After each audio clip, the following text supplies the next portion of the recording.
Saudai o nome de Jesus, arcanjos vos prostrai, arcanjos vos prostrai, o Filho do glorioso Deus com glória,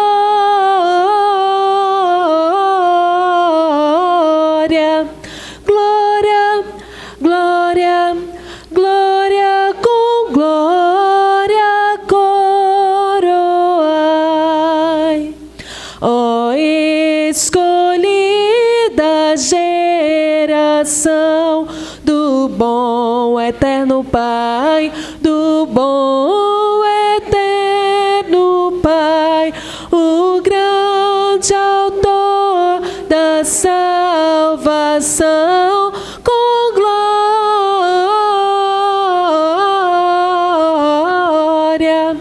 glória, glória, glória, com glória coroai. Ó perdoados por Jesus, alegres adorai, alegres adorai, o Deus de paz, o Deus de luz, com glória,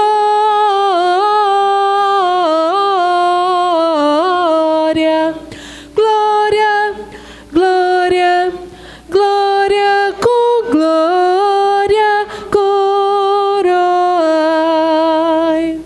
Ó raças, tribos e nações, ao Rei divino honrai, ao Rei divino honrai, a quem quebrou os vis grilhões, com glória,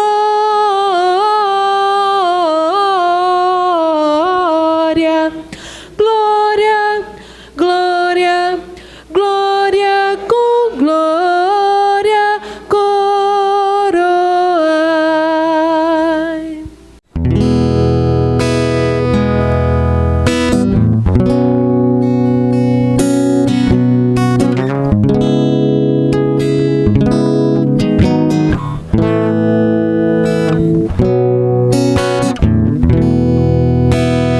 No meu coração e tudo que há em mim, entrego meu viver por amor a ti, meu Rei.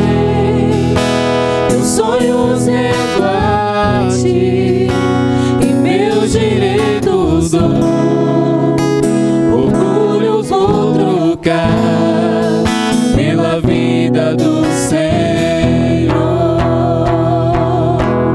E eu entrego tudo a ti, tudo a ti. E eu entrego tudo a ti, tudo a ti. Canto esta canção de entrega a ti, Jesus, e o que o mundo dá eu deixo aos pés da cruz, por conhecer a ti, ao teu nome dar louvor, sentir tua alegria, partilhando tua dor. E eu entrego tudo a ti, tudo a ti. E eu entrego tudo a ti,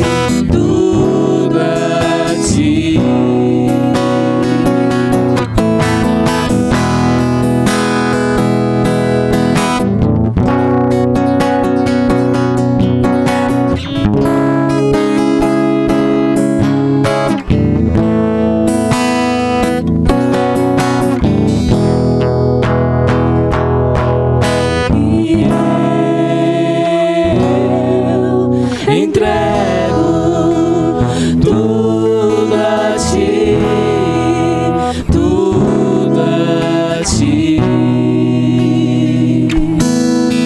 E eu entrego tudo a ti, tudo a ti.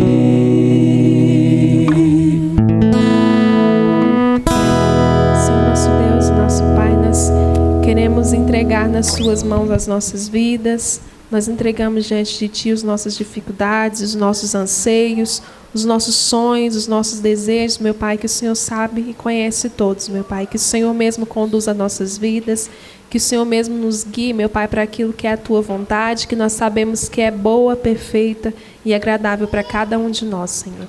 Muito obrigada, Senhor, porque nós podemos Te servir. Muito obrigada por mais um culto que estamos aqui na Tua casa prestando ao Senhor, meu Pai. Obrigada também, de modo todo especial, pelos irmãos que dedicaram a Ti os dízimos e também as ofertas. Que o Senhor mesmo continue sustentando esses Teus filhos que têm se mantido fiéis a Ti, meu Pai.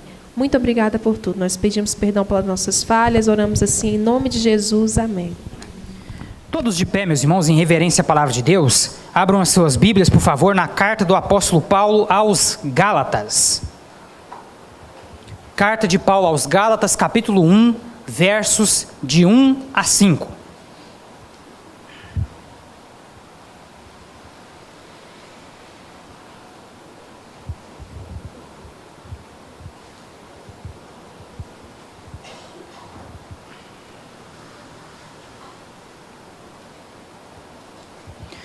Carta de Paulo aos Gálatas, capítulo 1, versos de 1 a 5.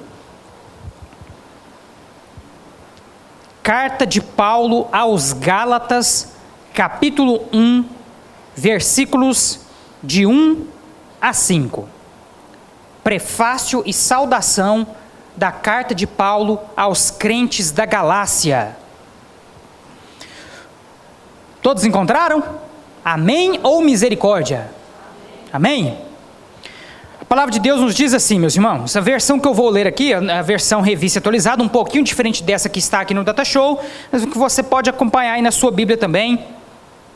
O texto nos diz assim: Paulo, apóstolo, não da parte de homens, nem por intermédio de homem algum, mas por Jesus Cristo e por Deus Pai, que o ressuscitou dentre os mortos, e todos os irmãos meus companheiros, as igrejas da Galácia, graça a vós outros e paz, da parte de Deus nosso Pai e do Senhor Jesus Cristo, o qual se entregou a si mesmo pelos nossos pecados, para nos desarraigar deste mundo perverso, segundo a vontade de nosso Deus, a quem seja a glória pelos séculos dos séculos. Amém. Meus amados, nós concluímos no último domingo a exposição bíblica que estávamos fazendo das cartas de João. Fizemos aqui então com os irmãos a exposição da primeira, da segunda e da terceira carta de João. Com toda certeza, mais uma oportunidade que Deus nos concedeu de aprender um pouco mais a respeito da sua palavra, de crescer aí em conhecimento, em graça, em sabedoria diante do nosso Deus. E hoje, meus irmãos, nós iniciamos então a exposição da carta de Paulo aos Gálatas. Antes de nós abordarmos aqui os versículos, os 5 primeiros versículos que compõem o prefácio e a saudação de Paulo nesta sua carta aos crentes da Galácia, nós vamos ver aqui algumas características especiais. Volta lá, Jonas. No primeiro slide, por favor. Carta de Paulo aos Gálatas. Algumas características gerais dessa carta, meus irmãos, para que todos nós possamos aí nos contextualizar com esse texto, que será alvo aí da nossa meditação pelos próximos cultos dominicais noturnos. Sempre, meus irmãos, é essencial para nós fazermos uma boa interpretação do texto bíblico, nós conhecermos as características gerais que estão aí, que circundam esse texto, certo?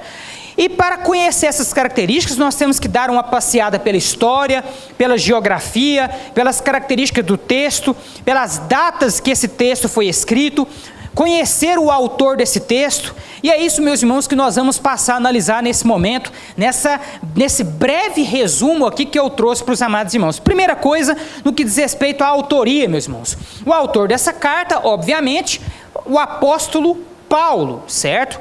É o maior escritor neotestamentário. Então nós encontramos aí a grande maioria dos livros que nós encontramos no Novo Testamento são de autoria do apóstolo Paulo, certo, meus irmãos? As chamadas cartas paulinas. Paulo, ele teve um papel primordial, irmã Gene, no desenvolvimento, no avançar, no crescimento do evangelho na igreja primitiva de 2000 anos atrás. E logicamente, meus irmãos, que esse papel fundamental que Paulo desempenhou para o crescimento da igreja 2000 anos atrás, também teve como consequência inequívoca, certo?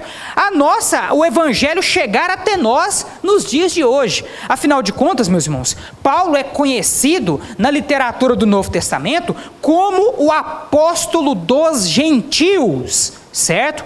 Essa nomenclatura gentios, ela é aplicada a todos os crentes de nacionalidade não judaica, certo, meus irmãos? Então, os judeus eram, a princípio, no contexto do Antigo Testamento, considerados aí como o povo escolhido de Deus. Com o advento de Jesus Cristo e o nascimento da igreja, meus irmãos, tanto os judeus quanto os gentios, ou seja, os não-judeus, passaram também a fazer parte desse povo escolhido por Deus.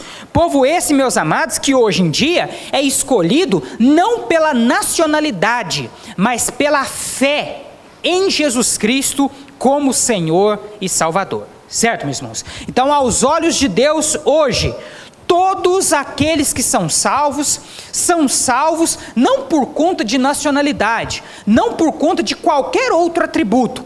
O único atributo, Kaique, que faz de mim e de você um filho de Deus é a minha fé, é a sua fé em Jesus Cristo, certo?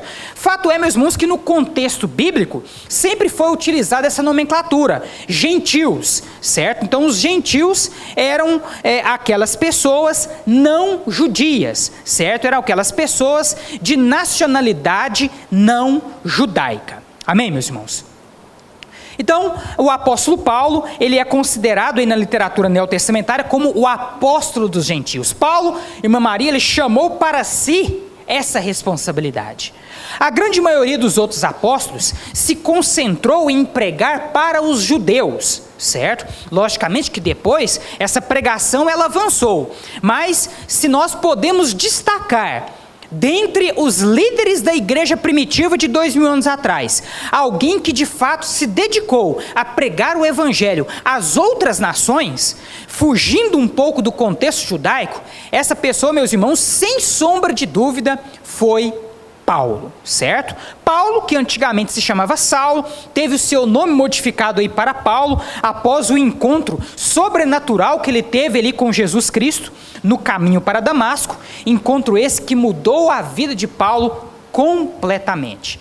Transformou a vida de um homem que era perseguidor da igreja, na vida daquele que se tornaria aí o maior pregador neotestamentário, sem sombra de dúvidas, certo, meus irmãos? Nós nos deparamos com essa realidade só de olhar para o Novo Testamento. Quando olhamos para o Novo Testamento e observamos aí o tanto que Paulo escreveu, nós observamos aí claramente a importância desse homem para a propagação do evangelho até os dias de hoje. Então esse homem, o apóstolo Paulo, foi quem escreveu esta carta. Por que Paulo escreveu aos Gálatas, meus irmãos? Porque com toda certeza, ele, o apóstolo Paulo, teve, Jonatas, um papel fundamental na formação das igrejas dessa região, certo? Então, com toda certeza, as igrejas que estavam espalhadas ali pela região da Galácia, elas haviam aí sido formadas pelo apóstolo Paulo, certo? Se não diretamente, pelo menos indiretamente. Então, essas igrejas que Paulo fundou, que Paulo formou ali na região da Galácia, logicamente, ele criou um vínculo com essas igrejas. Ele criou um vínculo com os crentes dessa localidade. Daí a necessidade que ele sentiu de escrever essa carta para esses crentes. Amém? Então, Paulo, ele conhecia as igrejas da Galácia. Paulo provavelmente ajudou a fundar as igrejas naquela localidade. Paulo conhecia os crentes que habitavam naquela região. E sabendo ele de alguns problemas que esses crentes estavam enfrentando, ele então fez questão de escrever essa carta essa que foi destinada a esses crentes, os crentes da região da Galácia, foi lida entre eles e depois propagada amplamente por toda a comunidade cristã daquele período e até os dias de hoje. Tanto é que nós estamos aqui nos dedicando aí à pregação, à exposição dessa carta maravilhosa. Amém, meus irmãos? A data, meus amados. Essa carta de Paulo aos Gálatas foi escrita provavelmente, lembrando os irmãos mais uma vez, que a grande maioria dos livros, meus irmãos, da Bíblia Sagrada, eles não trazem no seu corpo a data exata em que eles foram escritos, certo? Então, com base nos elementos do texto, certo? E também com base em outros documentos não bíblicos, mas que também remontam a esse mesmo período, é que os estudiosos determinam aí essas prováveis datas, certo? Então não são datas absolutas, não são datas exatas. Essas datas são datas prováveis. Então, provavelmente, Paulo escreveu essa carta aos Gálatas entre os anos 49 e 55 depois de Cristo, certo? O propósito, meus irmãos, quando Paulo escreveu essa carta para os crentes da Galácia, o que ele queria falar? O que motivou Paulo a escrever esta carta para os crentes da região da Galácia? O que motivou, irmã Maria, Paulo escrever essa carta aos Gálatas? Eu fiz aqui um pequeno resumo para ajudar os irmãos a compreenderem esse propósito. Vamos lá. Na Galácia, um evangelho falso estava sendo pregado aos cristãos gentios pelos chamados judaizantes, grupo legalista que ensinava a necessidade da circuncisão para obter a salvação. Paulo, que pregava a justificação exclusivamente pela fé, escreveu aos crentes gálatas para auxiliá-los a resistir ao ensino falso dos judaizantes. Então vejam bem, meus irmãos, os crentes da Galácia estavam, irmã Jaqueline, enfrentando ali uma dificuldade, certo?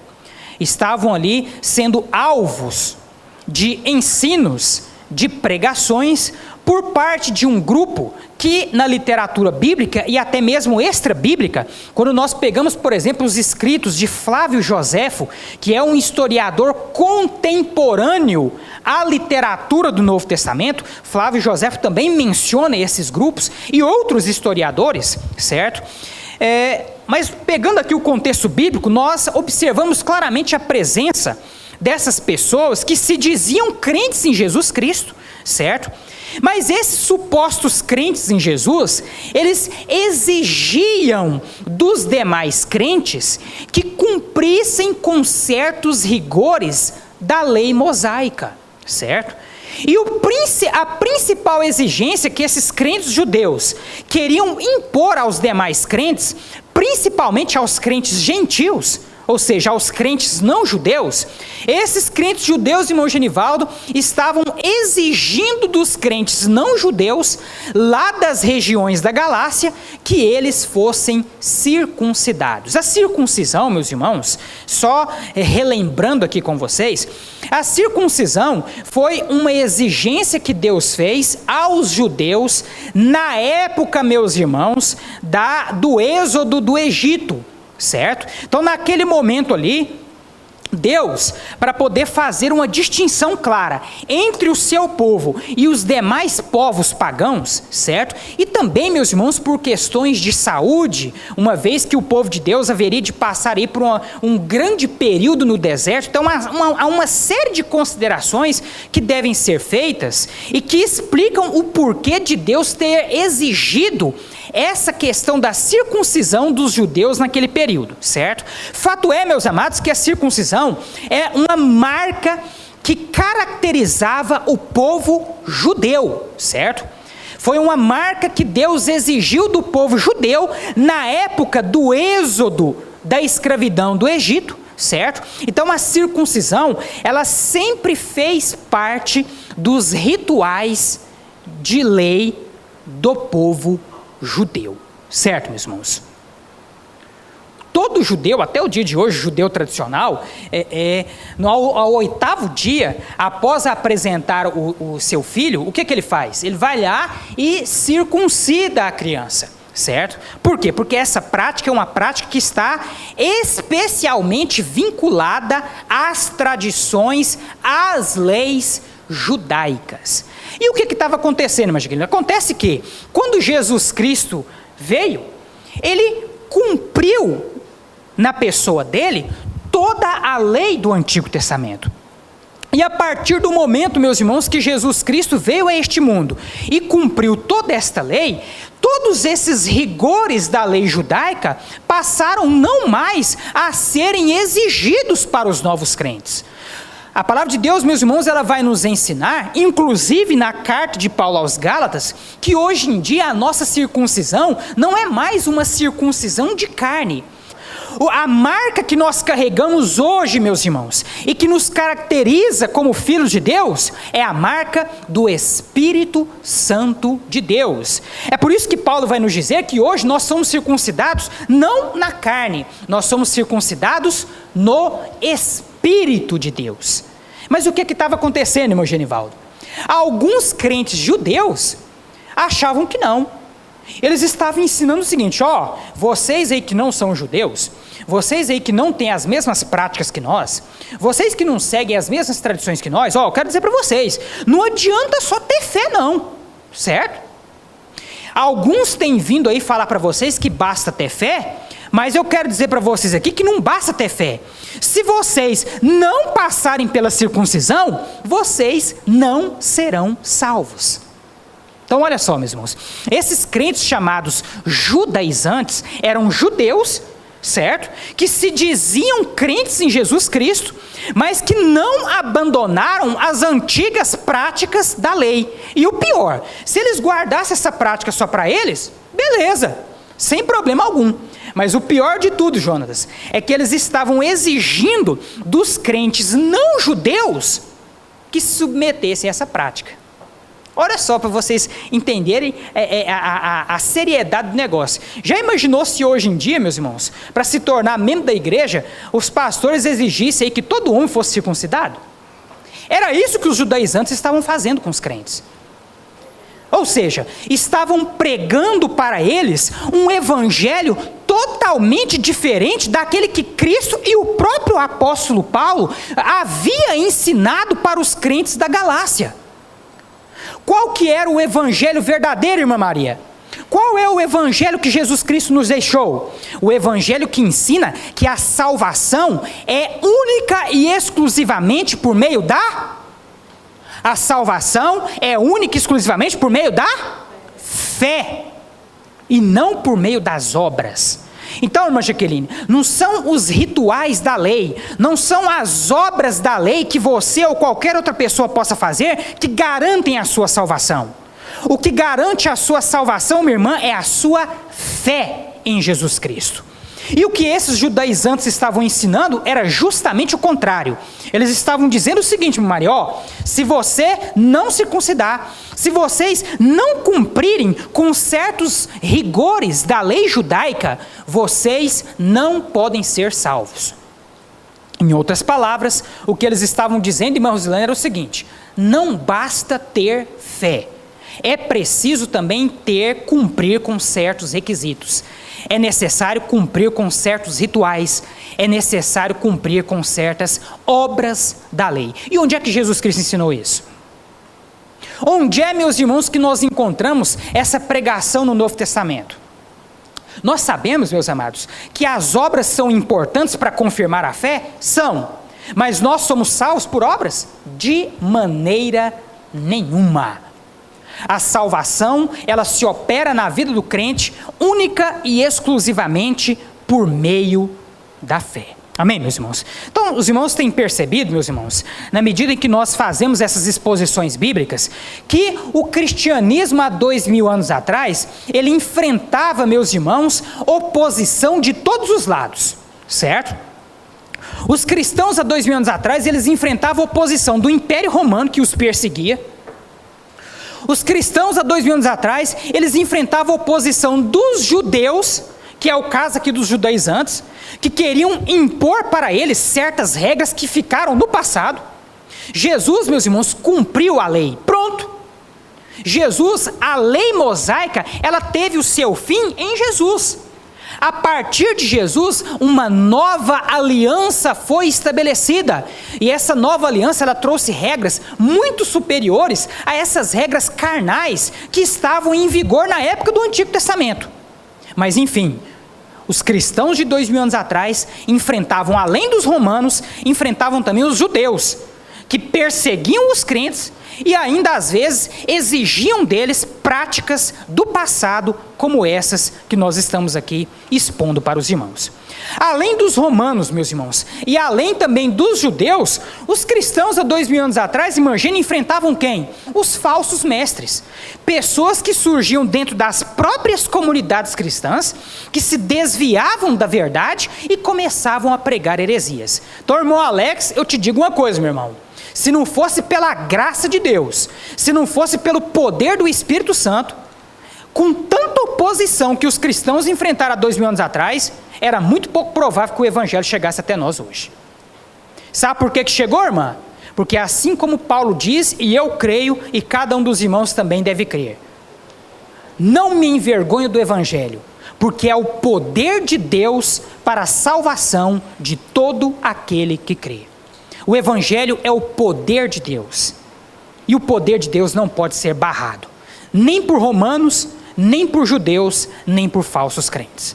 Amém, meus irmãos? Então, Paulo escreveu essa carta para auxiliar os Gálatas a resistir ao ensino falso dos judaizantes. Então, Paulo ficou sabendo, irmã Jaqueline, que tinha muito crente que ele discipulou, muito crente que era membro das igrejas lá da Galácia, que ele fundou, que estavam se deixando levar por essas heresias pregadas pelos judaizantes. Ou seja, tinha muito crente lá na Galácia, irmão Jonas, que depois de ter ouvido o evangelho verdadeiro de Paulo, estava se deixando levar por esse falso evangelho pregado pelos judaizantes. E aí já homens, já de alta idade, estavam ali seguindo esses conselhos desses judeus, estavam indo lá se circuncidar por acreditar que sem a circuncisão eles não poderiam ser salvos. E isso chegou, irmã Jaqueline, isso chegou, irmão Genivaldo, nos ouvidos de Paulo. E como Paulo amava aquele povo, ele não podia deixar que eles se deixassem levar por esses enganos. Ele então escreve essa carta, alertando os crentes da Galácia para não se deixarem levar por essas heresias. Amém? Verdade fundamental, meus irmãos. Nós destacamos aqui para os irmãos o fundamento principal, o âmago dessa carta de Paulo aos Gálatas. O evangelho da salvação pela fé e não pelas obras é o verdadeiro evangelho de Cristo. O legalismo nos desvia da vontade de Deus e nos leva ao fracasso e ao julgamento. Legalismo. O que é ser legalista, meus irmãos? É exigir o cumprimento de regras para que a salvação seja de fato real na vida do indivíduo, certo?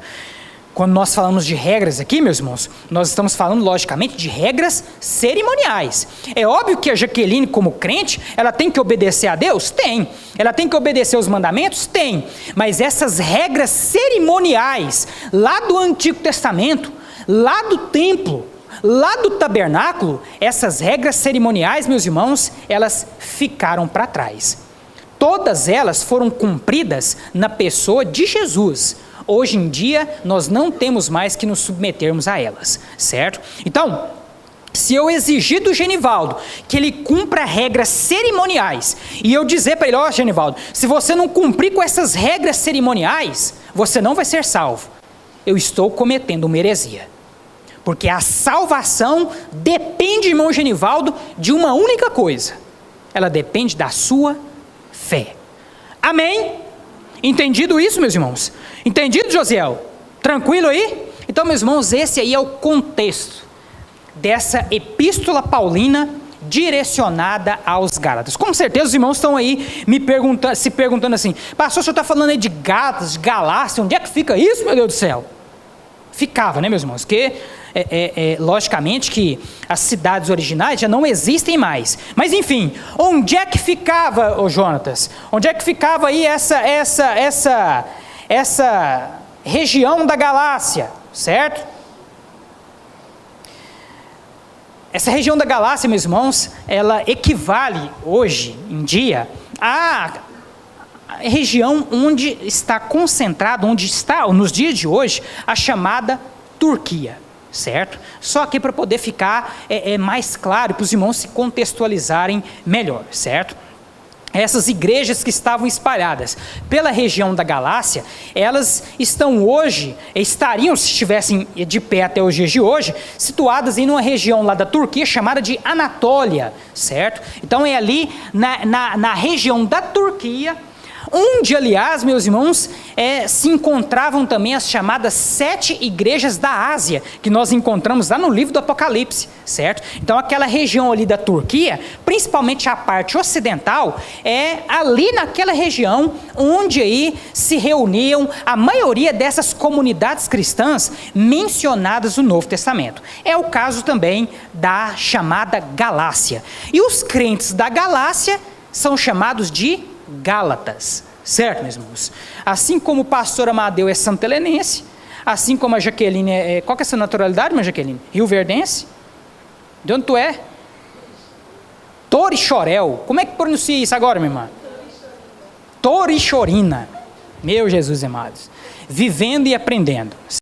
Então, o gentílico daqueles que moram na Galácia é Gálatas, certo? Por isso que a carta aí, por isso que está aí na sua Bíblia escrito carta de Paulo aos Gálatas. Os Gálatas então são quem? As pessoas que viviam, né, na região da Galácia. No caso aqui, Paulo, logicamente, que está se referindo aos crentes, beleza? Bom, meus irmãos, feita aí a introdução geral, volta lá para o texto, Jonatas. Hoje nós estamos expondo aqui para os irmãos apenas a parte inicial. Saudação, o prefácio e saudação feitos por Paulo aos crentes da região da Galácia. Vamos ler novamente, meus irmãos? Versículo 1. Paulo, apóstolo, não da parte de pessoas, nem por meio de homem algum, mas por Jesus Cristo e por Deus Pai que o ressuscitou dos mortos, e todos os irmãos que estão comigo, às igrejas da Galácia. Então vejam bem, Paulo não está escrevendo aqui, mas apenas para uma igreja, não. A região da Galácia é uma região bem grande. Haviam várias igrejas ali. Então Paulo, quando ele escreve essa carta, o intuito dele é que esse documento ele fosse propagado em todas as igrejas da Galácia. Certo, meus irmãos? Igrejas essas que, como eu já disse para os irmãos, e volto a repetir, Paulo com toda certeza ajudou a fundar, ajudou a formar, certo? Paulo, ele não se daria ao trabalho de escrever uma carta para alguém ou para alguma comunidade com a qual ele já não tivesse tido algum contato. Certo, meus irmãos? Então, a maioria dos estudiosos acredita que Paulo ajudou na fundação dessas igrejas e na formação dos líderes que estavam ali à frente dessas igrejas da Galácia, certo? Vocês, irmãos, perceberam aqui que Paulo, logo no versículo 1, ele faz, irmã Rosilane, uma defesa do seu apostolado, certo? Então olha só como é que ele diz, Paulo apóstolo, e aí ele vai dizer, não da parte de homens, não da parte de pessoas, mas por Jesus Cristo e por Deus Pai que o ressuscitou dentre os mortos. Isso por quê, irmã Jaqueline? Não só o apóstolo Paulo, meus irmãos, mas os verdadeiros líderes da igreja há 2000 anos atrás, assim como também nos dias de hoje, os verdadeiros líderes, meus irmãos, eles sempre são alvo das dúvidas, dos questionamentos dos falsos, certo? Então, na época que Paulo saiu para pregar o evangelho, muitas pessoas questionavam o apostolado dele. Muitas pessoas questionavam a autoridade de Paulo como apóstolo. Assim como, meus irmãos, hoje em dia, os verdadeiros pregadores do evangelho continuam sendo questionados, certo? Eu, por exemplo, já me deparei com essa situação muitas vezes, certo? De estar pregando para uma pessoa, certo? Anunciando a verdade da palavra dela, e a pessoa virar para mim e falar assim, mas quem é você? Certo? Quem é você? De que igreja é essa que você se acha aí competente para me dizer alguma coisa? Então, os verdadeiros pregadores da parte de Deus sempre são questionados em sua autoridade, não por Deus, não pelas verdadeiras ovelhas, viu, irmã Edneia? Porque a verdadeira ovelha, ela reconhece a voz do seu pastor, certo? Então, se eu prego as palavras de Jesus, a Jaqueline, que é a ovelha de Jesus, ela vai reconhecer a minha voz, certo? Quem, na verdade, questiona a autoridade do verdadeiro pregador são quem? Os bodes, os lobos, as falsas ovelhas, certo? Então, Paulo, meus irmãos, que com certeza estava aí sendo alvo de questionamentos, ele faz questão aqui de defender a sua autoridade apostólica, certo? A palavra apóstolo, meus irmãos, ela vem aí do termo grego apóstolos, que significa mensageiro. Agora vejam bem, essa palavra, meus irmãos, ela aparece no contexto do Novo Testamento de duas formas. Ela aparece no sentido genérico, certo? E aí ela é usada como referência a outras pessoas, como Barnabé, certo? E também a outros personagens do Novo Testamento, no sentido de que essas pessoas eram quem? Mensageiros, certo? Então, nesse sentido, tomando o significado literal da palavra apóstolo, que é mensageiro, no Novo Testamento nós encontramos essa palavra, no grego original, como referência a outros personagens que não os 12 escolhidos por Jesus, certo? Agora, meus irmãos, no sentido de título, certo? No sentido de embaixador, no sentido de pessoa revestida de autoridade especial, testemunha ocular do ministério de Jesus e escolhido pelo próprio Jesus, o título apostólico só foi conferido aos 12, certo?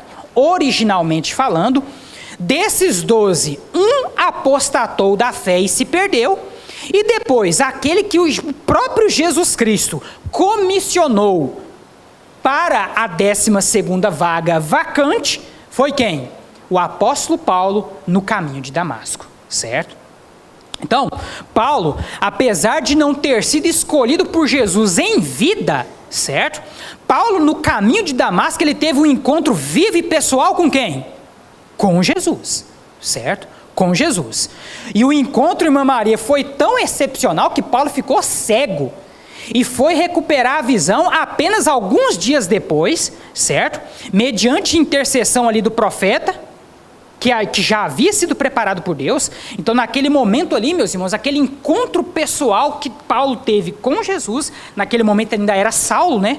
Ali, Paulo foi comissionado por Jesus para o ministério apostólico. Então, a palavra apóstolo, ela aparece no Novo Testamento com dois sentidos. O sentido de simples mensageiro, certo? Nesse sentido, eu sou um apóstolo, Sou, porque eu sou um mensageiro da parte de Deus. Agora, eu posso me autoconferir o título de apóstolo? Não, porque o título apostólico foi conferido unicamente por Jesus para pessoas especiais, a quem ele delegou autoridade especial, pessoas essas que foram testemunhas oculares do ministério de Jesus e que foram revestidas aí de uma autoridade toda especial que lhes permitiu realizar uma obra nunca antes feita na história da humanidade até os dias de hoje.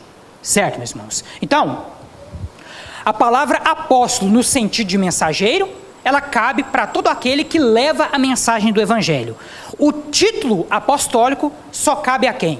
Aos 12 que foram escolhidos por Jesus, beleza? Aqui, Paulo, aqui a palavrinha apóstolo, ela aparece, irmã Jaqueline, vejam bem, não no sentido de mensageiro. Aqui Paulo está utilizando a expressão apóstolo no sentido de quê? De título, porque ele está defendendo o que, irmão Alex? Ele está defendendo o ministério apostólico dele, que estava sendo questionado por algumas pessoas, certo? A todos os irmãos e todos os irmãos que estão comigo, certamente Paulo, enquanto estava escrevendo essa carta, estava na companhia de outras pessoas, as igrejas da Galácia. Já disse para os irmãos aqui que a Galácia, ela corresponde nos dias de hoje à região da atual Turquia, certo, meus irmãos? Então, foi ali naquela região, era ali naquela região que se concentrava a região da Galácia, onde estavam as igrejas para as quais Paulo escreveu.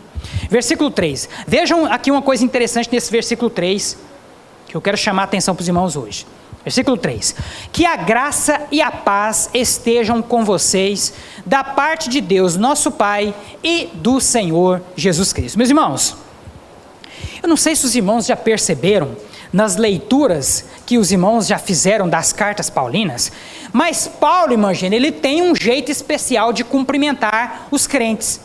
Paulo, ele tem uma forma especial de cumprimentar as igrejas todas as vezes que ele escreve. Essa forma de cumprimento, irmã Rosilane, graça e paz, ela é uma marca registrada do apóstolo Paulo. Os irmãos já perceberam que nós já de certa forma, já até pegamos esse costume? Não é verdade? Eu mesmo, a maioria dos cultos que eu começo com os irmãos, eu digo, né, que a graça e a paz da parte do nosso Senhor e Salvador Jesus Cristo esteja com cada um de vocês. Mas os irmãos já pararam para analisar a importância desse cumprimento?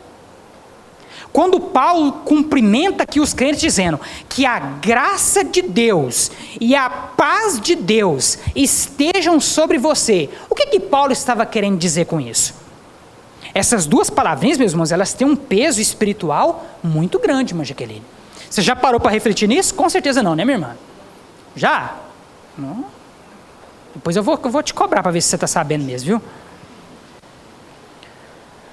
Essa palavrinha, geralmente, meus irmãos, quando a gente lê aí esses prefácios e as saudações de Paulo nas cartas, a gente passa por esses detalhes quase que batido, certo?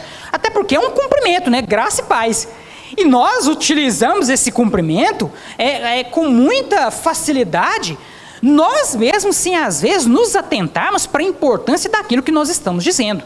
E eu quero lembrar os irmãos que a Bíblia Sagrada, ela nos diz, meus irmãos, claramente, que a palavra, uma vez proferida pelos nossos lábios, ela tem o quê? Ela tem poder, certo? A nossa língua, Jonatas, ela pode ser utilizada tanto para bênção, quanto para maldição. Então, quando eu digo aqui, quando Paulo utiliza aqui essas palavras e diz que a graça de Deus e a paz de Deus estejam com vocês, ele está querendo, meus irmãos, enfatizar algo muito importante. Qual que é o significado da palavra graça?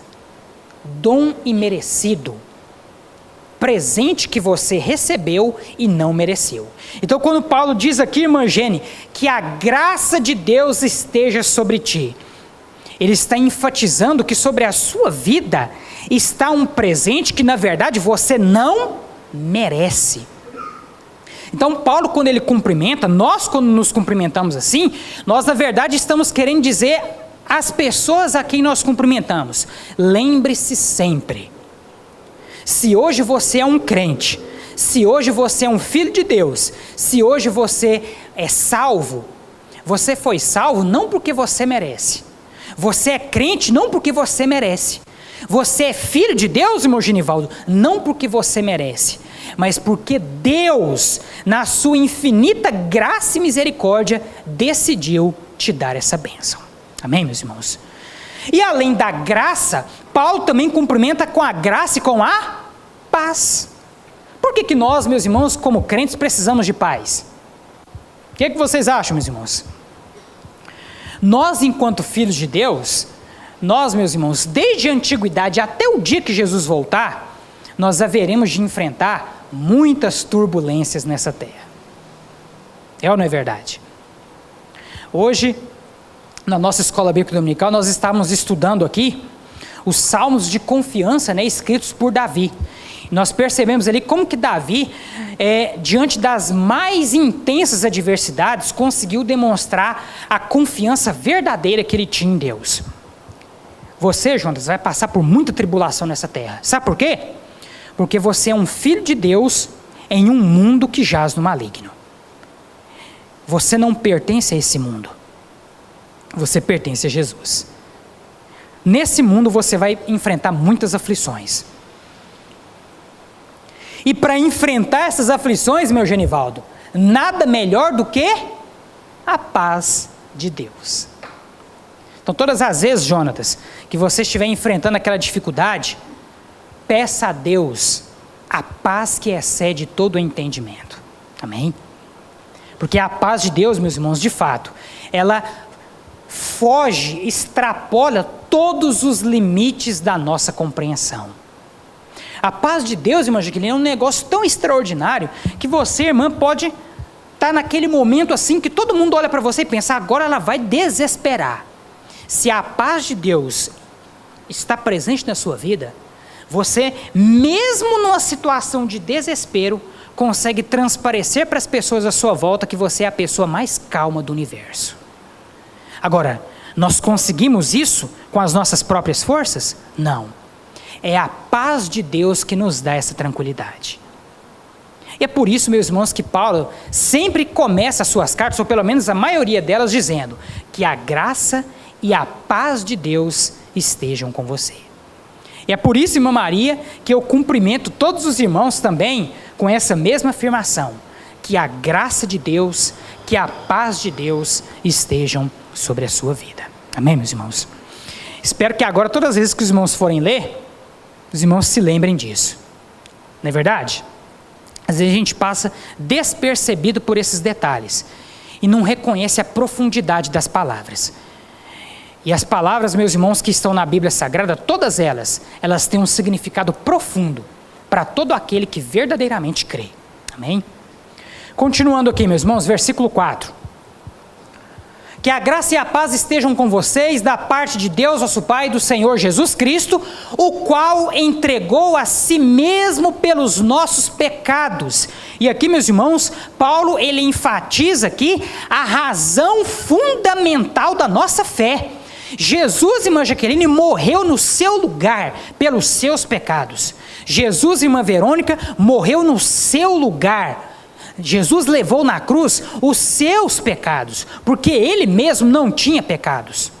Jesus, Kaique, levou naquela cruz os seus pecados.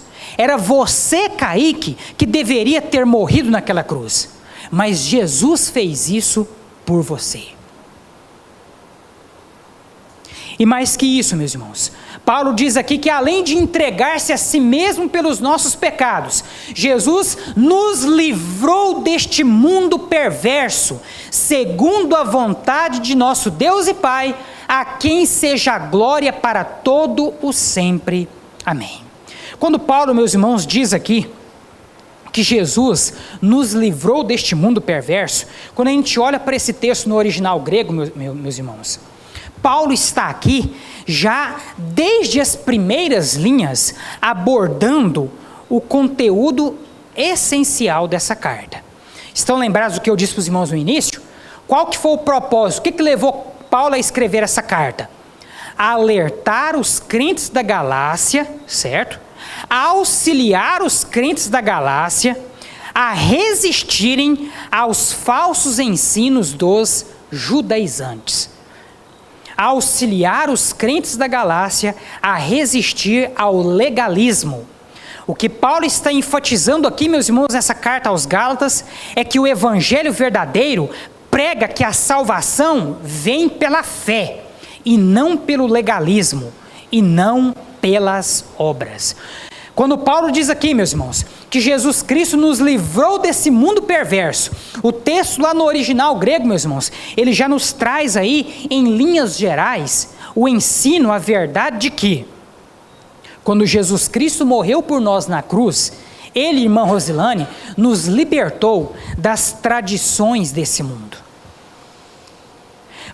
Jesus, ao morrer na cruz, ele nos libertou do legalismo do passado. Jesus, ao morrer na cruz, ele nos libertou dos rituais do passado. É isso, meus irmãos, que Paulo está dizendo aqui, quando ele diz que Jesus nos livrou desse mundo perverso.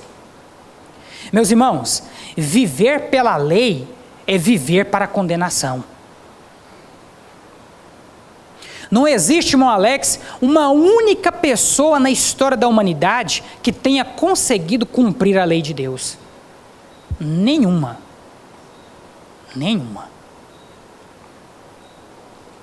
Nesse sentido, irmã Jaqueline, a lei, ela só serviu para uma coisa: para mostrar a minha fragilidade, para mostrar a sua fragilidade. Não adianta, irmã Jaqueline, nós tentarmos seguir a lei de Deus à risca, porque nós somos pecadores, nós somos falhos. Nós jamais conseguiremos cumprir a lei de Deus como os judeus achavam que podiam cumprir. Nesse sentido, meus irmãos, a lei, ela só serviu para uma coisa: para apontar a nossa fragilidade. E o Novo Testamento, meus irmãos, deixa claro que quem insiste em querer viver pela lei, será julgado pela lei. Mas aquele que decide viver pela fé, será julgado pela fé. E aí eu te pergunto, irmã Rosilane, pelo que você pretende ou espera ser julgada? Pela lei ou pela fé? Será, meus amados, que se nós, irmão Áureo, formos julgados pela lei, se Deus abrir ali os seus mandamentos e começar a ler lá a vida do Áureo, será que nós vamos passar pelo menos do primeiro mandamento? Será que nós temos, meus irmãos, condições de cumprir a lei de Deus à risca, sendo nós pecadores? É lógico que não, meus irmãos. É por isso, meus amados, que a nova aliança estabelecida por Jesus vai nos deixar claro que quem decide viver pela lei será julgado e condenado por ela. Quem decide viver pela fé será julgado e sentenciado por ela. Eu, meus amados, vivo pela fé. E você? Os judaizantes, meus irmãos, estavam querendo que os crentes gentios da Galácia cumprissem com rituais, se tornassem legalistas. Quando nós, meus irmãos, dizemos para vocês aqui na igreja da importância dos irmãos participarem dos cultos, da importância dos irmãos participarem das atividades, da importância dos irmãos participarem das obrigações que os irmãos têm como membros, nós falamos isso, meus irmãos, porque obviamente da nossa fé decorre automaticamente o nosso comprometimento, a nossa dedicação com Deus, com a igreja e com a sua palavra. Mas de modo algum, irmão Genivaldo, o pastor Amadeu quer ensinar aqui nesta igreja que a sua participação nos cultos, ou seja, a sua mera presença nos cultos, vai garantir a sua salvação.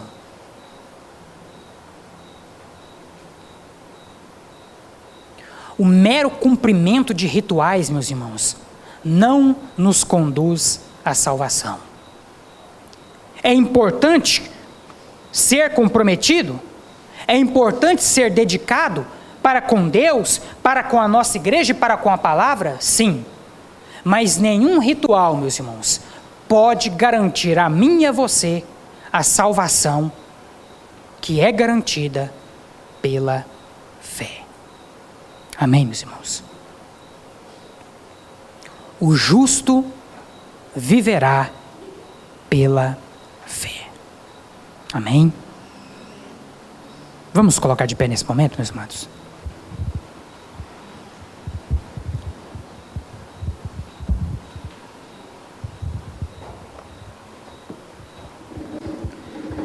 Hoje, meus irmãos, nós prolongamos um pouquinho a mais, sempre nessa introdução às exposições, nós temos que dedicar um tempinho a mais para que os irmãos consigam compreender tudo aquilo que de fato permeia essa literatura da palavra de Deus que está sendo apregoada a vocês. E a grande conclusão, meus irmãos, a grande mensagem que eu quero deixar para os irmãos desde já, desde o início dessa exposição que nós estamos começando hoje da carta de Paulo aos Gálatas. Nunca se esqueçam, o justo viverá pela fé. Nenhuma pessoa que se aproximar de você para pregar um evangelho diferente desse, que afirma que a salvação vem pela fé, deve ser aceitada. Todo aquele que chegar até mim e até você, pregando um evangelho diferente deste, deve ser anátema. Deve ser considerado amaldiçoado da parte de Deus, porque o verdadeiro evangelho ensina uma só verdade: a salvação vem pela fé. Amém, meus irmãos? Nunca se esqueçam disso. Logicamente, meus amados, que esta salvação que nós alcançamos por meio da fé, ela deve ser refletida nas nossas atitudes, no nosso testemunho, com o nosso comprometimento, como eu já disse e volto a repetir, com Deus, com a igreja e com a sua palavra. Mas não há, meus irmãos, nenhum ritual, nenhuma obra carnal que nós possamos realizar nessa terra que possa garantir para mim e para você a salvação eterna. A única coisa que pode garantir a nossa salvação é a fé sincera em Jesus Cristo, o nosso Senhor e o nosso Salvador. Amém? Nunca se esqueçam disso. E levem esta mensagem para todas as pessoas que estiverem ao redor de vocês. Seja na família, seja no trabalho, seja na escola, seja nas ruas. Nunca deixe de dizer: o verdadeiro evangelho prega a salvação por meio da fé. Se você crer em Jesus, você será salvo. Amém? Feche os seus olhos, curve a sua cabeça. Agradeça a Deus por tudo aquilo que foi dito nessa noite e peça ao Senhor para completar essa mensagem no seu coração. Senhor nosso Deus, nós te louvamos e te agradecemos, ó Pai, por tudo aquilo que vimos e ouvimos essa noite. Te agradecemos, ó Pai, pela tua palavra que é viva e eficaz, e nessa noite, ó Senhor, mais uma vez foi pregada. Pedimos a Ti, ó Pai, que complete esta mensagem em nossos corações. Que tudo aquilo, meu Pai, que desenvolveremos a título de estudo da carta de Paulo aos Gálatas nos próximos domingos, possa, ó Pai, contribuir para o nosso crescimento e amadurecimento espiritual. Que possamos, ó Pai, nos tornar crentes melhores, à medida que nos dedicamos a conhecer a Tua palavra e a nos aprofundarmos nos ensinos maravilhosos que estão contidos nela. Completa, Senhor, esta mensagem nos nossos corações. Que o Senhor, ó Pai, possa continuar, pelo Teu Espírito Santo, nos convencendo da justiça, do pecado e do juízo. Que agora, Senhor, o Senhor possa nos levar de volta aos nossos lares em paz e em segurança. Que o Senhor possa, meu Pai, conceder a cada um de nós uma noite de paz e de descanso, e uma excelente semana em que a Tua boa, agradável e perfeita vontade continuarão se cumprindo na vida de cada um de nós. Que a graça do nosso Senhor e Salvador Jesus Cristo, o amor de Deus nosso Pai e a comunhão do Seu Espírito Santo estejam conosco, hoje e para todo sempre. Amém.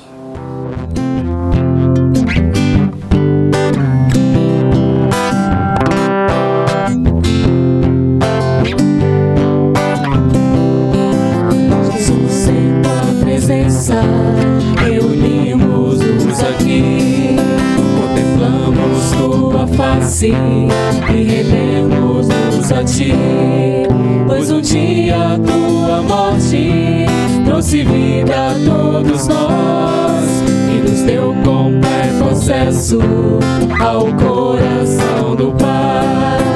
Jesus, em tua presença reunimos-nos aqui, contemplamos tua face e rendemos-nos a ti, pois um dia a tua morte trouxe vida a todos nós e nos deu completo acesso ao coração do Pai.